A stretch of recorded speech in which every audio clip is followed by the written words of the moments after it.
ether at the speed of bytes. And of course, we have what appears to be an error, but now we are live. Technology. It's nice when it works, but not all the Always. time. Welcome to I'm sorry.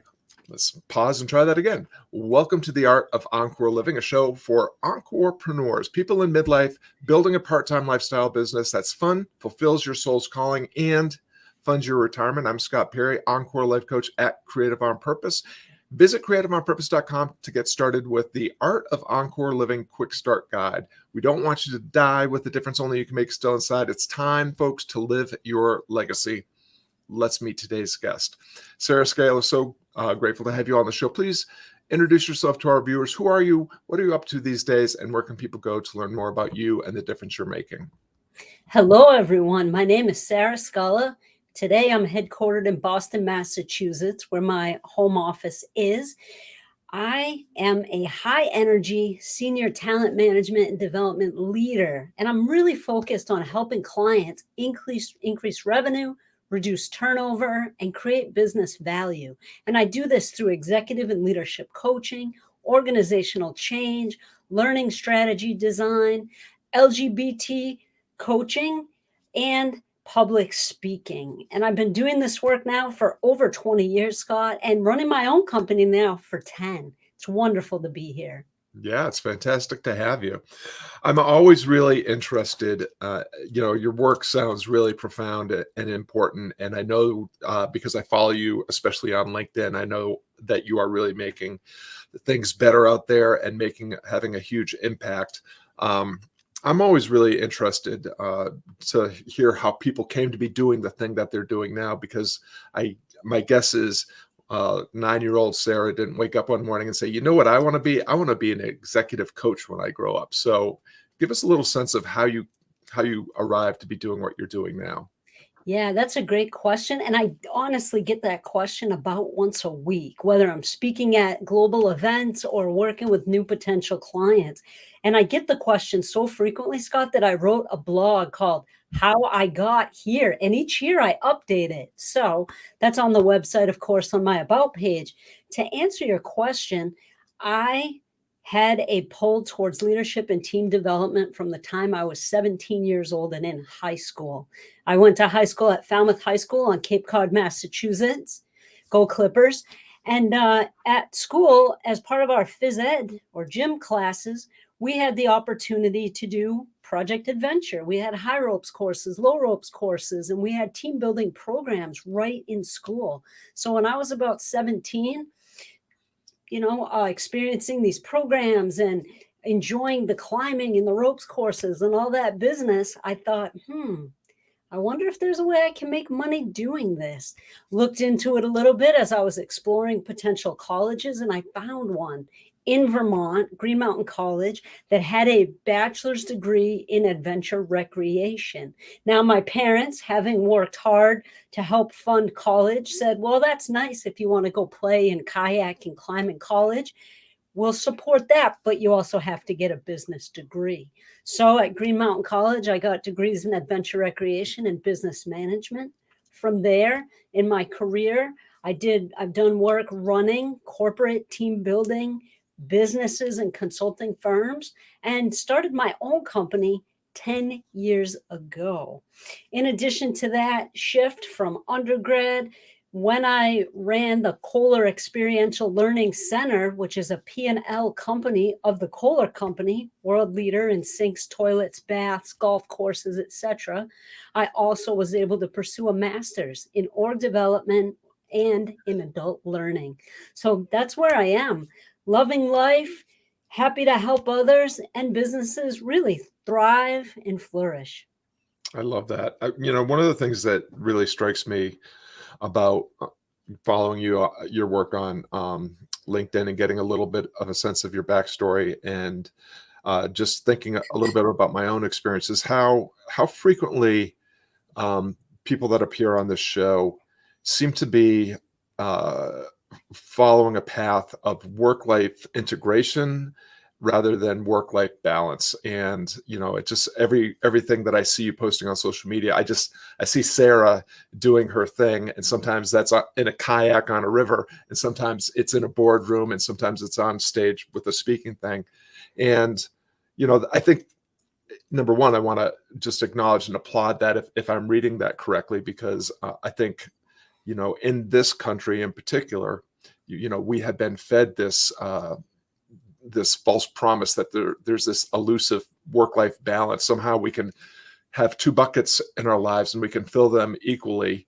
And that's how happiness is achieved. And what I'm seeing with the people that I speak to is that happiness is actually coming from just being fully standing in your power as you are, who you are, and sharing that power to make a positive difference in others. And I'm just curious if I'm reading that correctly, and if so, has that always been the case, or how did you find that way of being in the world where you could just be the same person everywhere? Yeah, great question. So even earlier in my career, and I think my background in adventure recreation really led me to understand the importance of taking breaks, of spending time outdoors or in the community volunteering. And so, very early in my career, I prioritized those areas of life, giving back and playing outside. And so, today, having run my company now 10 years, I take Fridays off for 10 years. Depending on the season, I'm kayaking or I'm biking or I'm skiing or snowshoeing or traveling. And that really helps me to have more of a integrated life where I know if I work really hard the other days of the week, I can have some playtime and an extended weekend. And so I think having that as kind of a rule that very rarely will I break helps me to keep things grounded. I work my tail off the other days of the week. I think we have to as entrepreneurs. And I really try to enjoy the long weekends for sure.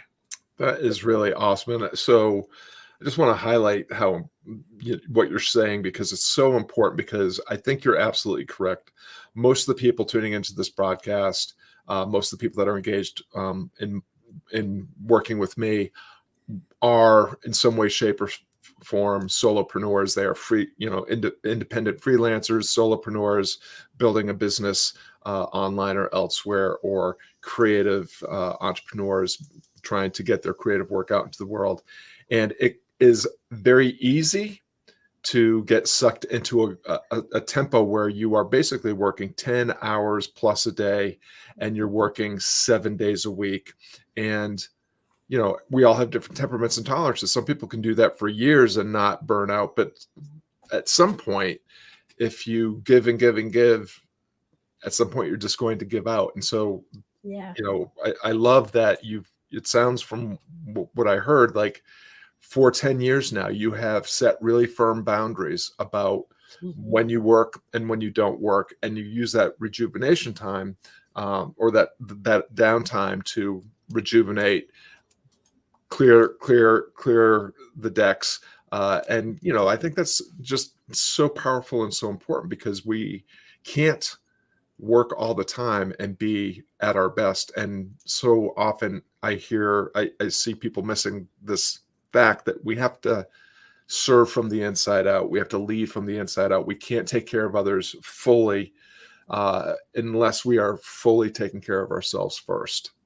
Yeah, I completely agree. If I'm not well, no one else can run my company. No one else can volunteer and give back in the roles that I'm in my communities. No one else can be a good member of a family or support others, friends. And no one else can have time to play outside if they're burnt out. They're spending their time, resting and sleeping to catch up. And it's interesting because as I think back on my career at the Kohler company, then, at other firms that I've worked for, Fridays are days off for me now. But even when I was an employee at some businesses, I'd be allowed for me to work 4 10-hour days and I'd get Fridays off. And then at others, we had partial or hybrid, even 15 years ago, work structures. And I would always have Fridays from home. So that at least I think was a good stepping stone to running my company, where I have that break and that 3-day weekend. Yeah, I love that. Well, I'm curious, as someone who is doing a lot of work with people in leadership positions and organizations and corporations, institutions, what have you. I'm just interested a little bit in what we you see a lot of people out there calling themselves leadership coaches. We talk about leadership. It's probably one of the most popular hashtags on LinkedIn and everywhere else. Yeah. How do you define leadership in the work that you do? Yep. So for me, leadership is the ability to have empathy and influence others that want to follow you. You cannot be a leader if no one wants to follow you or if no one wants to walk beside you in work or in challenges. It just doesn't work. So, although I think many folks, especially earlier in their career, may think, oh, I have this title, that means I'm the boss. Maybe it does on paper, but it's really about the culture that you're creating and building, either in your workplace, organization, or community, that really determines who really is the leader and who is an effective leader, who's doing a great job hitting it out of the park and who is not. And it's pretty easy to see who is not because we can look at metrics on turnover or Mm. transfers out of departments. So just some thoughts around that. Yeah, for sure. Well, what I love that you highlighted is we conflate authority with leadership, and if you have a title that does not entitle you to respect, that does not actually make you a leader. It makes you a person with a title. Exactly. And that's a very different thing than leadership, because some of the best leaders that I know are people that have no title. They are people with an authority figure over them, but they are actually able to step into their power as leaders. And the other thing that I'm curious about from your perspective and just from your experience in doing this work is, what do you think the role is for leaders to um, empower others to to step into their leadership, their that idea of authority actually comes from, the root word is author, to be the author of their experience and the shepherd of their experience and the captain of their destiny. Yep. I think leaders can be effective at helping those who they lead with moving or evolving into higher levels in a few ways. The leader, I think, number one, has to be a really effective, deep listener. If the leader just wants to talk and tell, but doesn't have a good open ear to listen to the employees or their teams, that's a real recipe for disaster.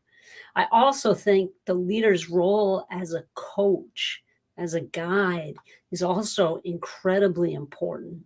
And sometimes it could also be as a mentor, as a friend, as a colleague. I mean, people, at least in the United States over the past couple of years, have suffered losses, grief, turmoil, either from the pandemic or racial injustice or political, aggression.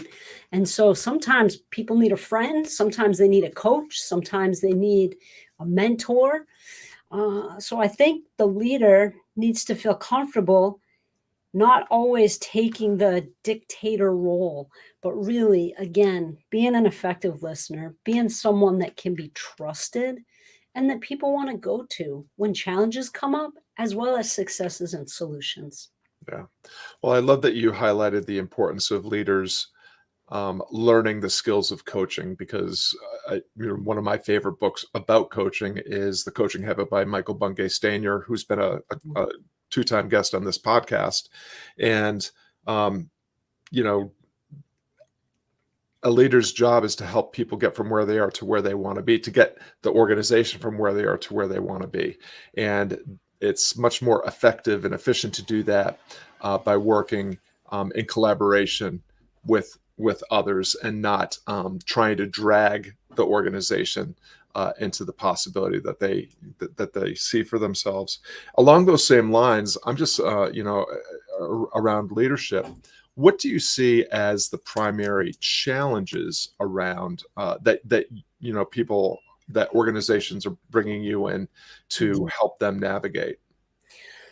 These days it's a number of things, from having new employees get immersed in the culture, especially since many were brought in remotely during the pandemic. So there's that, getting acclimated and navigating what is our company, what is the culture, how do I move successfully through this organization. I'm also getting a lot of requests lately for team development, which earlier in my career especially was my focus, and still today.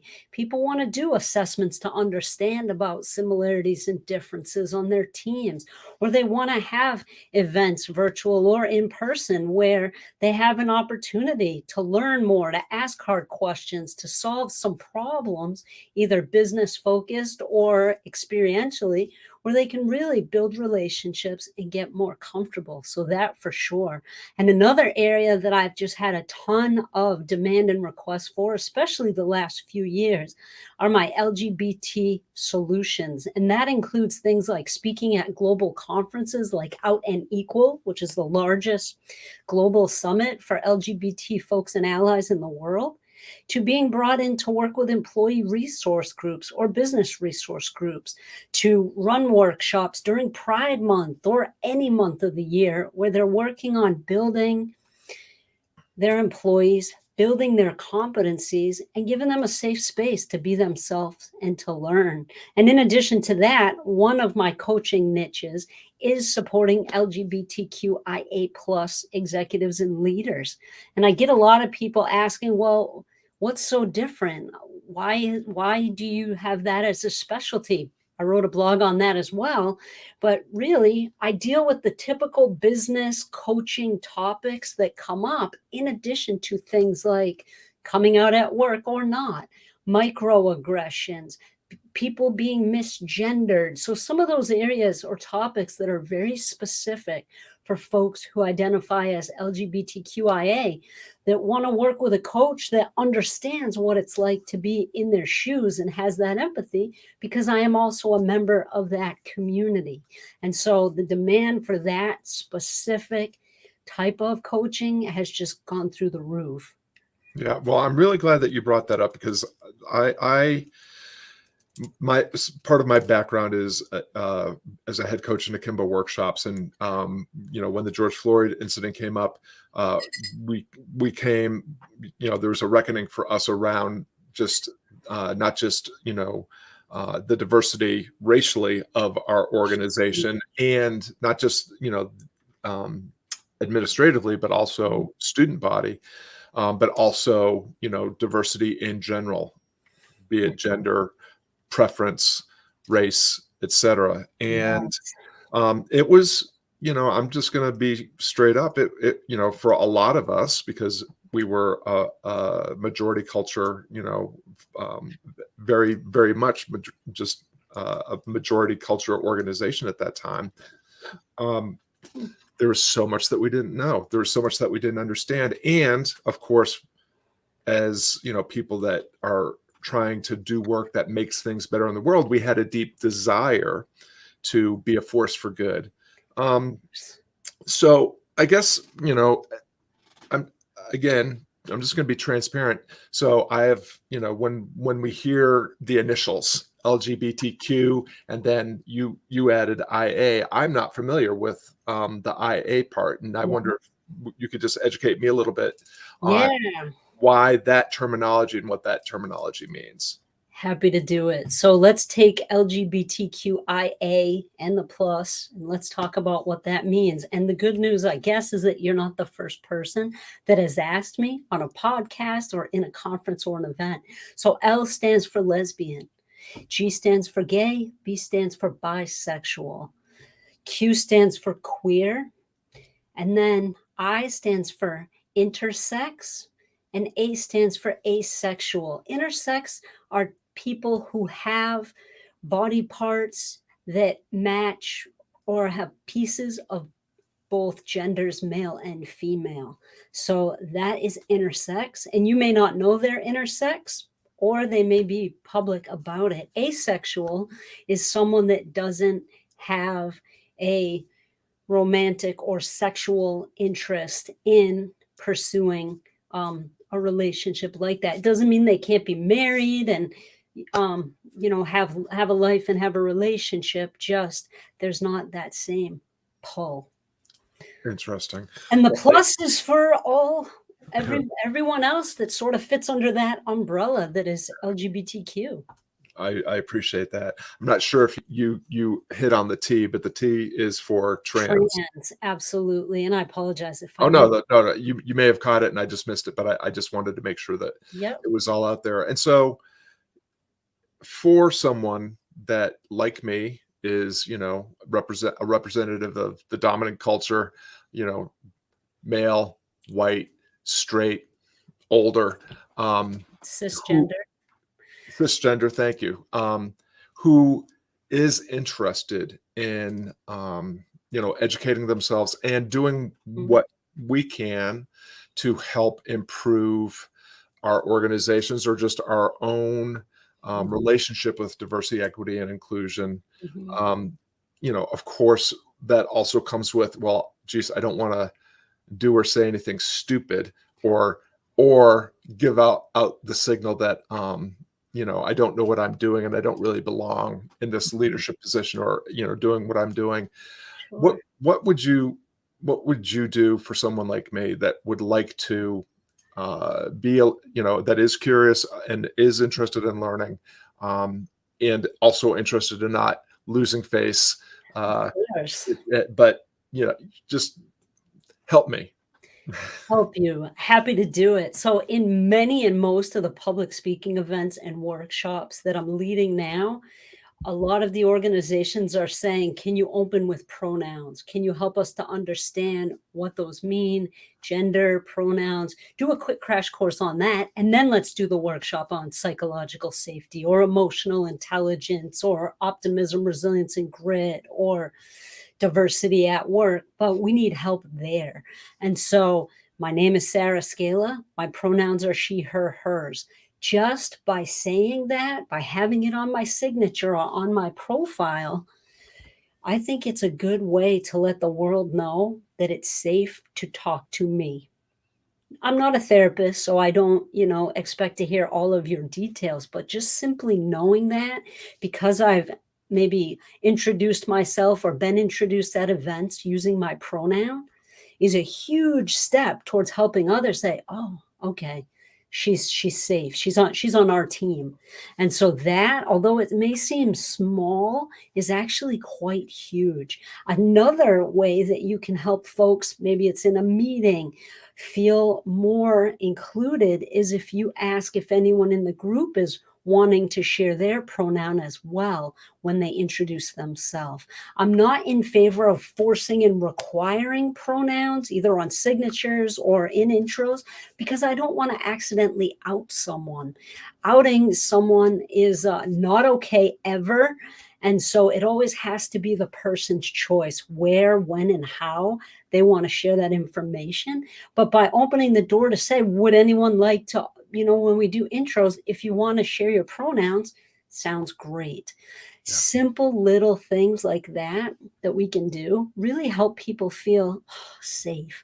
The other thing I think that's important to keep in mind is that a person may be out to their friends or out to their family or out to maybe their team at work.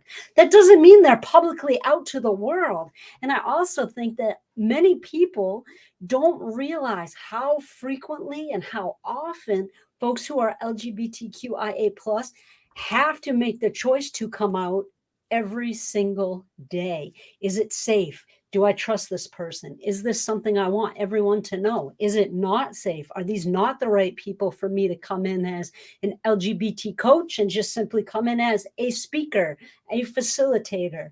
Um, and so I'm speaking on my behalf, but I know my friends who are LGBT, we've talked about this. We often have to do a quick pulse check in every environment we go in to ensure that we feel safe first before we come out. So I think keeping that in mind that just because someone came out once, you can't out them. It's not okay. People have to make that choice. Yeah. Well, I'll just share two quick experiences of my own that I think that helped me a great deal and may help someone who looks a lot like me. And that is, when it came time to make a decision, at Akimbo as a head coach, couldn't help but notice that some people were putting these pronouns after their name, and I was really unsure. Like I didn't understand.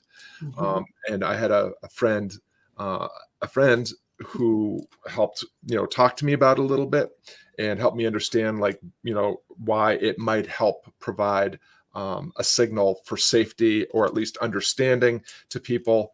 But another friend said when I was asking her about it, she was telling me about her experience with her kids, and one of whom was was not attracted to the opposite sex. And she said, it doesn't cost me anything to put my pronouns after my name. And that's the thing that really flipped the switch for me, is like, yes, I want to be generous and let people know that I am a person that at least is interested in understanding and being inclusionary. But Mhm. that idea that it doesn't cost me anything to put my pronouns out there. And if it sends a signal to someone that wants to judge me because I have my pronouns there, well, that's great, because now we don't have to have a conversation. We don't have to have a connection. And the other is, you know, as all this was happening, I still had my guitar studio. I live in a very small rural area, but there were a number of my students that were very young and were choosing to not have their gender match their sex, to that were Mhm. transitioning, and I didn't understand. And when I was having a conversation with a trusted friend about my I don't understand how someone can make this decision at this young age, she said to me, "Do you have to understand?" And that was a profound moment for me. It's like, oh yeah, it's like just one of a bazillion things that I don't understand. And it's nobody has to explain this to me. Nobody owes me an explanation. Nobody has to educate me on this. Mhm. It's actually kind of almost none of my business. Um, and I can Mhm. still work with someone, love and appreciate them for who they are, and engage in them in the proper role that I have as their guitar teacher, and be Mhm. sensitive enough to use the pronouns that they prefer to be acknowledged by. So, if that's helpful for anybody, I put that out there with a little bit of vulnerability.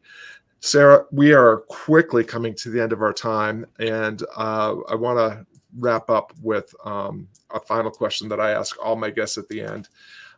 You've already shared a lot of experience and wisdom with us around that will share insight and inspiration for someone that, like you, would like to build an endeavor where they are leveraging the difference only they can make to help make the world a better place.